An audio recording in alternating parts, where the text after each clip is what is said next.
Boa noite a todos, meus irmãos e minhas irmãs. Que a luz de Jesus esteja conosco, atingindo as nossas mentes, o nosso coração. E que hoje nós possamos refletir um pouquinho sobre a espiritualidade, sobre essa vida, essa existência que nós temos e todo aprendizado que nos for possível, E seguindo a sequência do estudo do Livro dos Espíritos, a proposta de hoje é falar sobre o instinto e a inteligência.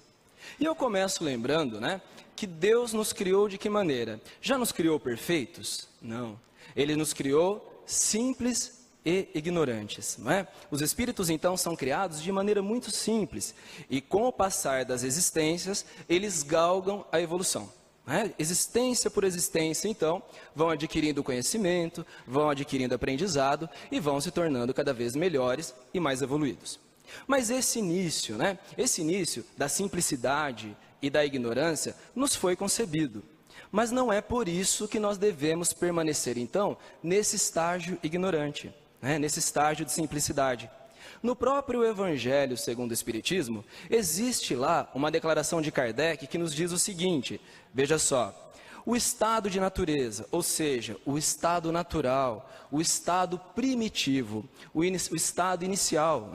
Então, o estado de natureza é a infância da humanidade. A infância da humanidade. É o ponto de partida do seu desenvolvimento intelectual e do seu desenvolvimento moral. Então, quando nós fomos criados, foi o ponto de partida. Nós precisávamos, então, seguir as nossas existências, nos desenvolvendo intelectual e moralmente.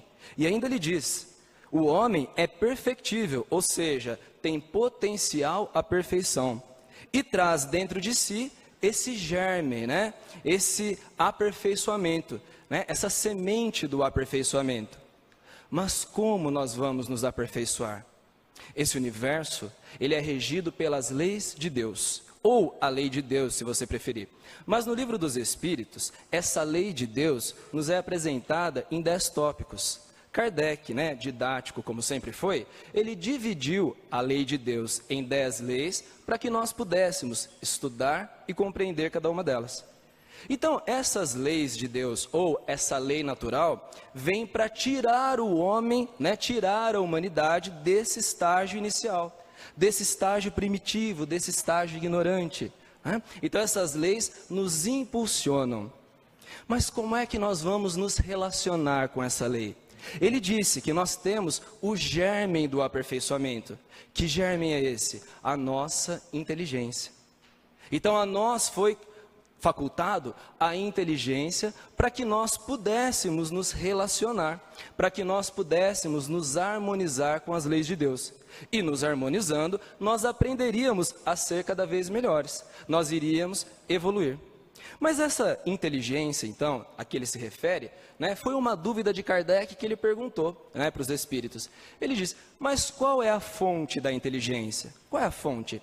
E os espíritos dizem, nós já o dissemos, ela vem do universo, é a inteligência universal. Mas aí ele diz, nós já dissemos? E olhando nesse trecho do instinto e da inteligência, eles não dizem antes, nesse espaço. Foi preciso voltar lá para a primeira pergunta, qual é a primeira pergunta do Livro dos Espíritos? Que é Deus? Que é Deus? É a causa primária de todas as coisas, é a inteligência suprema do universo. Então toda a inteligência que rege essa humanidade, que todos nós temos, veio de onde? De Deus. E foi sendo aprimorada ao longo das existências. Mas ela não começou como uma inteligência superior. Ela começa como uma inteligência rudimentar, uma inteligência muito simples, que nós chamamos de instinto. O instinto, ele tem duas prioridades, que é a autopreservação e a reprodução.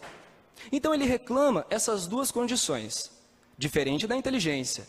Mas vamos pensar, o instinto então, ele está presente no homem, na humanidade, e também no que não é homem e nem humanidade, nos animais, nos vegetais e seres até mais primitivos e menos complexos. O instinto está lá, é uma inteligência capaz de conduzir esses seres durante sua existência, nas suas relações ecológicas, nas suas relações com o meio. E nós vemos essa inteligência rudimentar nos animais. Quem de nós nunca viu o cachorrinho fazer umas coisas que a gente pensa, nossa, parece gente, não é? Mas qual é a diferença do cachorro para a gente? Nós temos um pensamento contínuo, o cachorro não. Ele tem, pensamentos e raciocínios episódicos, raros, às vezes. Não é? Mas se nós olharmos para o mundo animal, nós vamos encontrar outros exemplos que nos parecem impressionantes. Vou dar alguns exemplos aí de instinto, que nós vemos no reino animal. O que é o instinto? É todo ato involuntário, impensado, aquele ato que não exigiu decisão. Mas quando nós olhamos para a natureza, nós enxergamos algumas situações que nos impressiona. Tamanha a complexidade do comportamento de alguns animais. Por exemplo, vocês já ouviram falar do pássaro palito? O pássaro palito, ele fica perto dos rios onde tem jacaré. O jacaré, quando ele se alimenta dos peixes, quando ele se alimenta de tartarugas, cágados ou presas menores, ele abocanha, ele com seus dentes dilacera suas presas e vai depois, quando ele está satisfeito, para a margem. E na margem ele começa a descansar. Só que chegando na margem, ele abre a boca. Por que ele abre a boca? Porque ele sabe que entre os dentes podem ter ficado espinhos, vísceras, cartilagem, escamas. E aquilo não pode, esses detritos não podem ficar entre os dentes. O que é que ele faz? Vai para a margem, abre a boca e os pássaros palitos, que têm um bico comprido e fino, que estão ali por perto, pousam na boca aberta do jacaré e começam a se alimentar dos restos que ficaram entre os dentes. O jacaré não escova dente, vamos combinar. Mas ele tem o pássaro palito que faz esse trabalho por ele.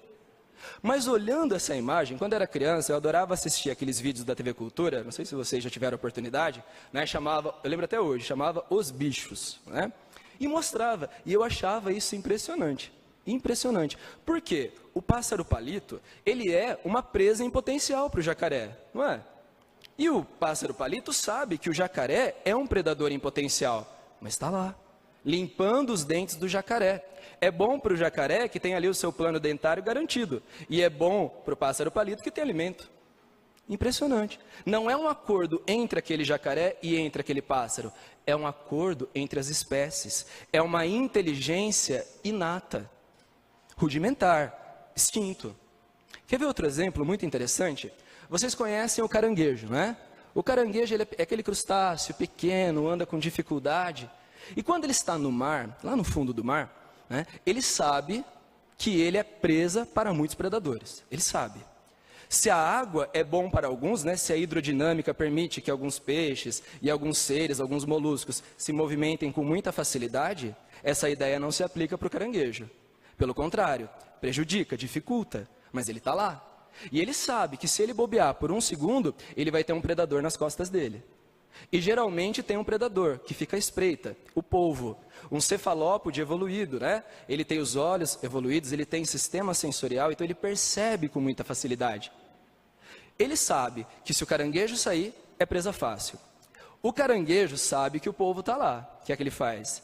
Ele vai até uma anêmona. Se vocês assistiram já aquele filminho Procurando Nemo, é onde o peixe palhaço se esconde. Se a gente olhar, a anêmona parece uma planta, mas ela é um animal. Ela é um animal com tentáculos. E na ponta dos tentáculos tem um líquido urticante. Que é que o caranguejo faz, que não é bobo nem nada? Pega essa anêmona e coloca nas costas dele. Está lá, um colete à prova de polvo. Não é? Um colete à prova de polvo. Perfeito. Porque ele coloca esse colete nas costas, ele coloca essa anêmona nas costas, e é como se ele dissesse assim para ela: olha, dona anêmona, eu vou colocar a senhora nas minhas costas e vou caminhar por aí. Vai ser bom para mim que a senhora me protege, e vai ser bom para a senhora porque em trânsito você vai poder pegar mais alimento. Bom para os dois, não é? Então veja, são situações muito interessantes. Quem foi lá ensinar para ele? Quem disse, olha caranguejo, vai lá, pega aquela anêmona? Ninguém. É inteligência inata. E aí você pode pensar assim, é só no mundo animal? Não, nos vegetais também. Vocês já ouviram falar de uma planta chamada mimosa pudica? Com esse nome parece vaca, Mimosa pudica. Mas que planta é essa? A dormideira. É aquela plantinha que você encosta e ela se fecha inteira. Basta um abalo mecânico, um toque, que ela se fecha. Claro que existe toda uma reação bioquímica acontecendo lá dentro, mas ela sabe que se ela sofrer um abalo, se ela sofrer um choque mecânico, ela vai se fechar para diminuir a sua superfície de impacto e não deixar que outro choque a pegue. Porque ela sabe que pode quebrar o galho, pode quebrar a folha e tudo mais. Estou contando essas histórias para vocês porque eu sou biólogo, tá? Eu sou professor de biologia. Né? E quando eu estava na faculdade, numa aula de botânica, eu praticamente vi Deus naquela aula. Estava numa aula de botânica, quando o professor nos falava dos frutos, e vocês já devem ter passado por essa experiência. Né? Vai até a feira, viu a banana mais ou menos verde, viu o mamão mais ou menos verde, leva para casa e embrulha. Por que embrulha? Porque ele amadurece mais rápido. Por que ele amadurece mais rápido? Porque os vegetais produzem um hormônio, o etileno, que faz com que ele amadureça. Esse hormônio acelera o amadurecimento. Mas, eu citei agora uma intervenção humana, mas lá na natureza, lá, imagine aí o pé de mexerica, o pé de laranja. Se não tiver intervenção humana, o fruto produz o etileno. Então veja, o fruto que era verde, que estava camuflado para que os animais não vissem, porque ele ainda não está pronto, a semente dentro dele ainda não está pronta, então ele fica lá verde e camuflado. Quando a semente fica pronta, é como se ela avisasse, olha, estou pronta, pode deixar os animais virem me buscar. Então rapidamente o vegetal produz esse etileno. E aí ele quebra, ele degrada a clorofila, ou seja, o que era verde não será mais verde. O fruto que era verde passa a ser amarelo, né? Pode porventura ser vermelho, alaranjado, enfim, fica em evidência. Mas não para por aí. E se as folhas ficarem na frente? Olha a inteligência natural das coisas. O etileno derruba as folhas em volta. Eu quase chorei nessa aula. Eu falei, não é possível tamanha organização. É possível. Então os seres, eles têm essa inteligência inata, que nasce com eles. Mas nasce porque eles também têm princípio espiritual. Eles também acumularam conhecimento. Então, esse conhecimento visa duas coisas, a autopreservação e a reprodução. Esse é então o instinto. Mas não é para a gente ficar no instinto. Isso é o estado natural, isso é o começo. Nós precisamos evoluir, nós precisamos nos melhorar. E aí vem a inteligência.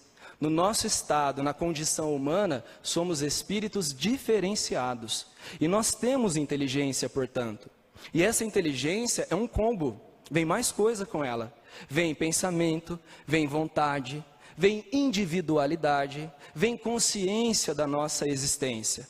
Mas acima de tudo, ela conserva traços do instinto. Também vai cuidar da nossa preservação, também vai cuidar da nossa reprodução. E não é só a reprodução de ter descendentes, não. É de cuidar dos nossos iguais. É cuidar da nossa espécie. E numa análise mais ampla, cuidar de tudo que é vivo. Mas ela tem um terceiro detalhe que vai diferenciá-la então do instinto. O aperfeiçoamento. Lembra que Kardec nos disse? Nós temos o germen da perfectibilidade. É do átomo ao anjo.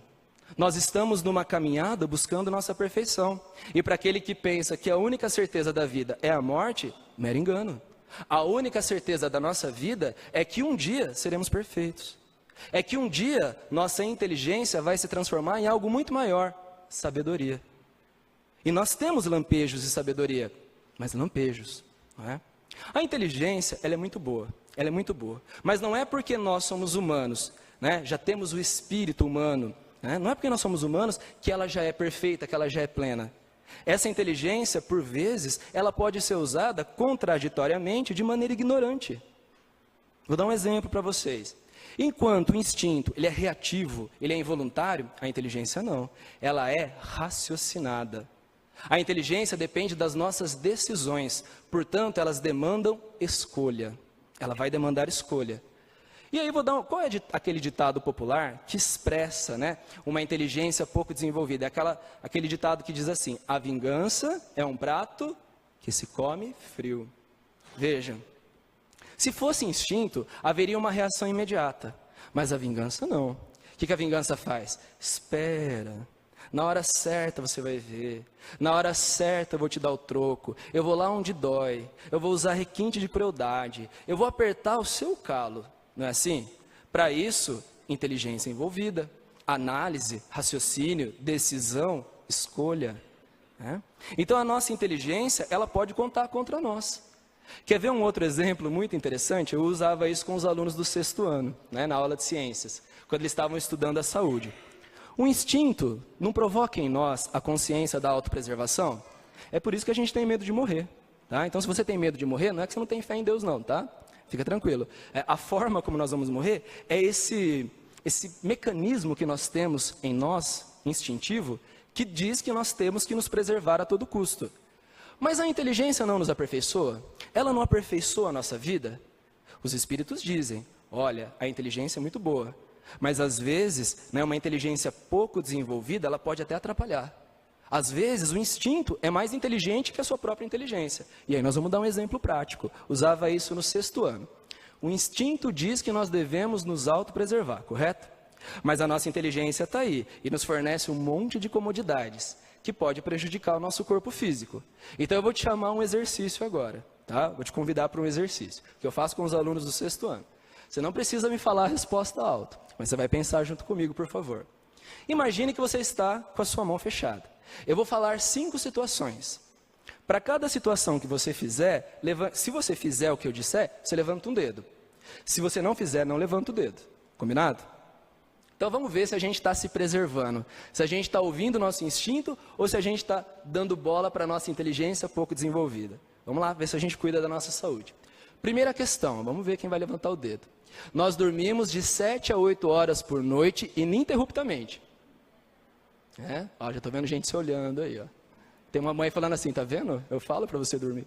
Outra coisa, quem toma pelo menos 2 litros de água por dia, e água não é Coca-Cola, 2 litros de água por dia, Outra coisa, quem é que se alimenta, com alimentos nutritivos, tá? Alimentos nutritivos, aquele colorido nutritivo, não vai pensar que é o M&M não, tá? Aquele colorido nutritivo a cada 3 horas.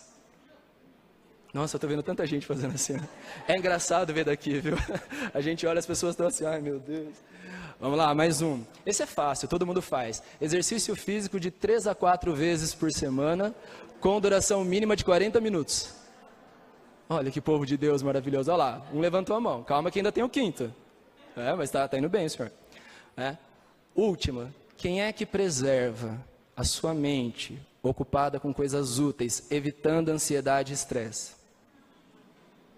Viu só como a nossa inteligência, às vezes, vai na contramão do desenvolvimento? Isso é uma inteligência pouco desenvolvida. Olha, se você fez 3 pontos, a gente chama isso de quina, tá? Essa altura do campeonato é a quina, tá? Se você fez 5, é a Mega Sena, tudo bem? Até hoje, olha, nesses 30 anos que eu dou palestra, mentira, nesse tempo todo, eu não vi ninguém levantar os 5. Nem o pessoal do bem-estar da Globo levanta os 5, viu? Queria deixar claro para vocês. Tá? Mas enfim, a nossa inteligência, às vezes ela vai na contramão, essa comodidade, Mas o que é uma inteligência desenvolvida? A inteligência desenvolvida, essa inteligência superior, é essa inteligência que vai acessando as informações que estão à nossa volta. Veja, nós temos muita informação à nossa volta e nós não damos conta dela. Nós não damos conta. É muita informação para a gente, muita informação. Então aquilo que nós acessamos vira conhecimento. E o conhecimento, ele vira instrumento de escolha. Quanto mais eu conheço, mais escolhas à minha frente eu tenho, mais opções. Então a chance de acertar é maior. Por isso a importância do aprendizado. Ele dilata a nossa inteligência e aumenta as chances de sermos assertivos. E aumenta. Tá? Mas eu tenho um exemplo muito interessante de uma história que aparece lá no livro Obreiros da Vida Eterna. Conhece esse livro? André Luiz.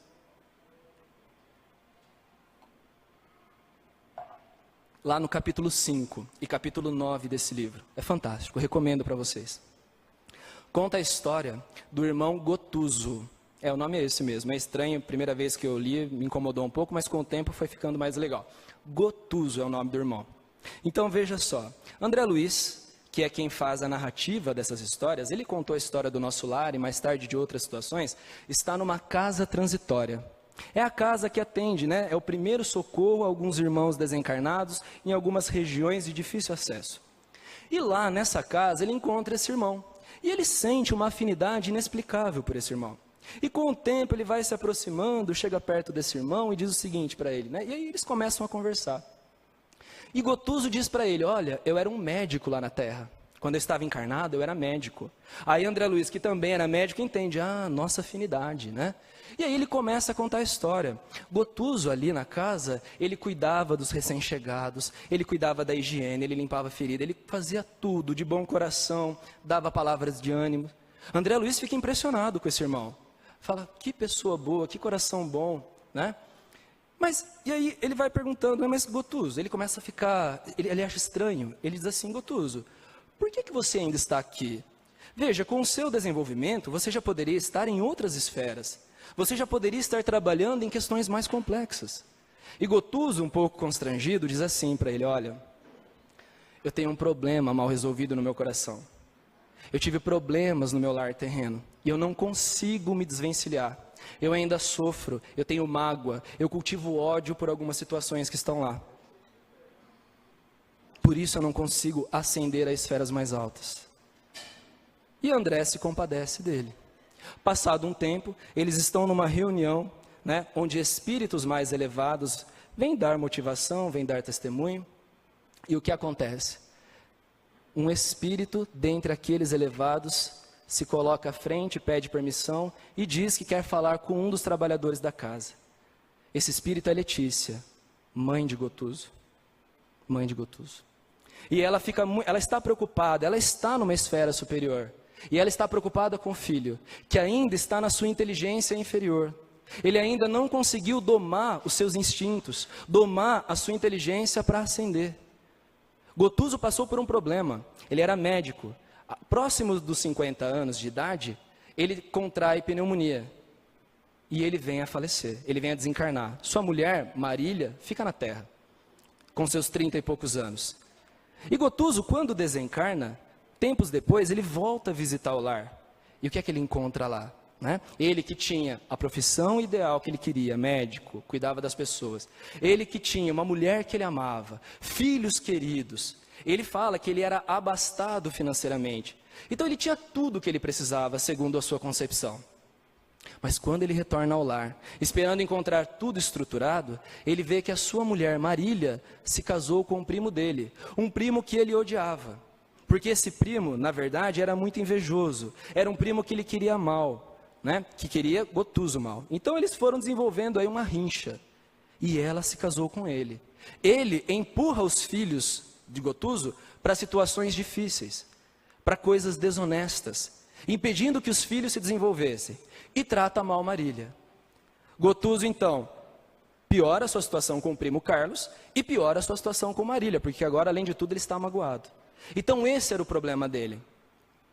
E por isso que ele não conseguia ascender a esferas mais altas. Então a mãe dele, Letícia, vem ao encontro dele e diz, meu filho, quanto tempo você ainda vai se demorar nessa condição? Quanto tempo você pretende ficar nessa inteligência inferior? Você precisa ascender, você precisa ir para esferas mais altas. Mas isso não vai acontecer enquanto você ficar aí cultivando essa situação. Meu filho, eu venho intercedendo por você nas esferas mais altas. O Cristo permitiu que nós viéssemos até aqui lhe dar essa chance de esclarecimento. O que é que você me diz, meu filho? Veja, Letícia era um espírito com conhecimento superior, com uma inteligência superior. E ele, em lágrimas, soluçando, diz, mãe, estou pronto, me ajuda. E ela imediatamente rende graças a Deus por ele estar aceitando. Ela diz, e aí nós vamos ver a sabedoria divina em ação. Ela diz o seguinte, meu filho, você vai retornar para as esferas carnais. Esse ódio que você tem com Carlos vai ter que ser dissipado. Vocês vão passar por um reajuste. Você vai nascer naquela família de novo. Não de Letícia, você será um neto. E ela diz, o lar é uma abençoada escola de amor. Não existe coração que não se dobre ao amor. Sabedoria, conhecimento. Sabedoria superior. Não existe coração que não se dobre ao amor. E ela diz, aquele que você julgava inimigo, agora entra na velhice. Você será o neto dele. Você vai cuidar dele na velhice. Enquanto ele estiver passando por aquela situação difícil, com as lembranças ruins, as reminiscências prejudiciais e tóxicas que ele cultivou, que estão lhe comendo a alma, você será a criança que com seus beijos infantis vão atenuar, vão diminuir o sofrimento dele, e com isso vai diminuir o seu sofrimento. Olha a providência divina. Olha a sabedoria divina indo ao encontro de corações que sofrem. Gotuso, então, em lágrimas, soluçando, se aproxima dela e beija as mãos. Ela diz assim: meu filho, eu sei que você me ama, mas existem outros corações que estão precisando dos seus beijos nesse momento, que está precisando aí do seu olhar. Eu não vim sozinha para essa reunião. E aí, do lado, na porta, quem entra? Sendo amparada, mancando, com dificuldade, sofrendo, visivelmente abalada, Marília, sua mulher terrena. Ela adentra no salão. Ele não acredita na cena. Marília, então, nem sequer, ela veio desdobrada, ela não morreu, ela veio desdobrada. Em sonho, ela estava dormindo e ela se desdobra e vem. Ela é trazida para esse encontro. Ela que não se contém já começa a gritar: Gotuso, Gotuso, meu amor. Ela não consegue se conter, mas à medida que ela se aproxima dele, ela lembra: espera, eu casei com outro. O que será que ele está pensando? E imediatamente ela cai de joelhos e pede perdão para ele. Olha, eu sei que você está magoado, mas não tive outra escolha, não tive. Ele está perplexo, ele não sabe o que pensar, ele está paralisado.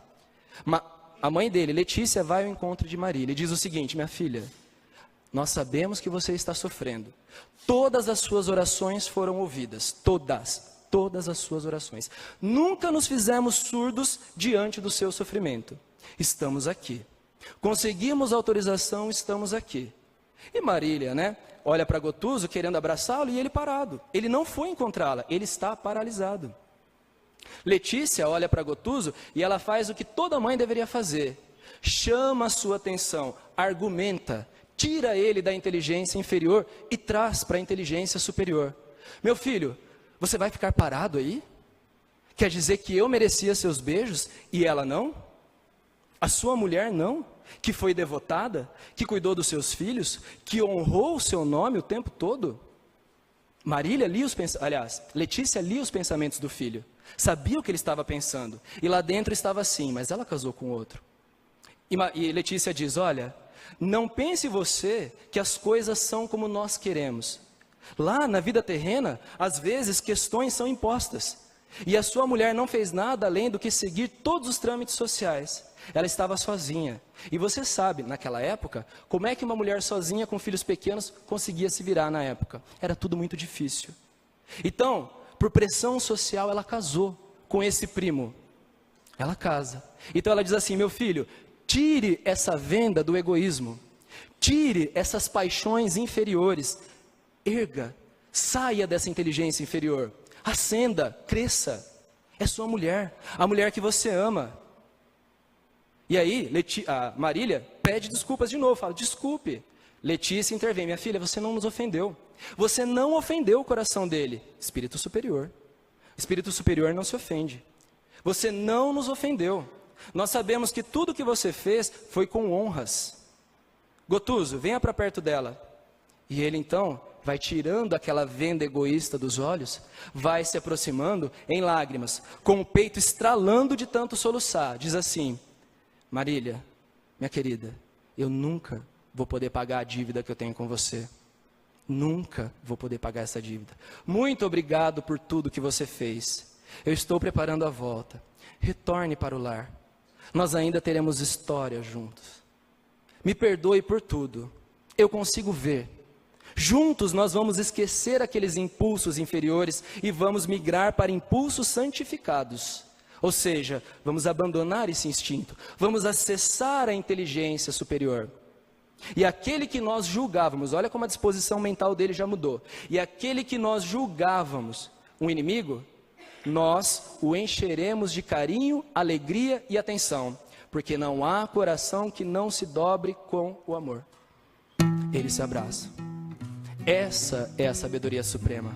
É a sabedoria da rodovia do amor. Se nós pegarmos esse caminho, não tem como errar. Não tem coração que não se dobre a essa situação. O nosso instinto não vai diminuir, mas com o tempo a nossa inteligência vai nos governar. A nossa inteligência vai dar a última palavra. Espero que nós escolhamos a inteligência superior, a sabedoria, a exemplo dessa história. Boa noite a todos, obrigado.